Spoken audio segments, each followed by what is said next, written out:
walang balak si Nesty Petesio na tumigil sa aktibong kompetisyon sa darating na taon. Kaya naman 2 international competitions ang planong salangan ng dekoradong national team team athlete sa pagsapit ng 2025.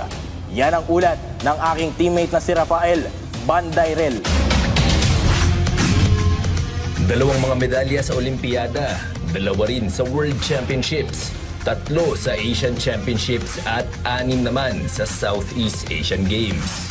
Walang duda na sementado na ang legasiya ni Nesty Petesio sa larangan ng boxing sa Pilipinas. Pero hindi pa dito nagtatapos ang kanyang pangongolekta ng kaliwat ka ng mga parangal hanggat kaya pa ng kanyang katawan. Kaya sa darating na 2025, muling lalahok si Petesio sa international competition sa ilalim ng Philippine National Boxing Team. Dahil nagkakaedad na, pili na lang umano ang sasalihang mga paligsahan ng 32-year-old boxer. Nang sa gayon ay makaiwas din siya sa mga injuries. Madaming laro pero sabi ko kay Sir kung pwede sa mga major tournament na ako sumali kasi may iniingatan ko din yung mata ko hanggang ngayon.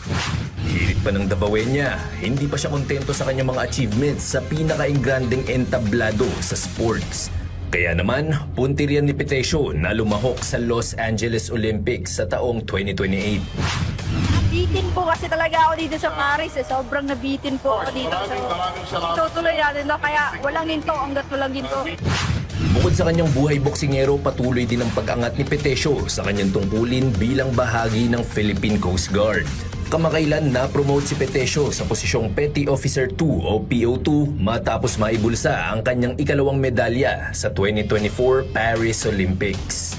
Rafael Bandairel para sa Pambansang TV sa Bagong Pilipinas.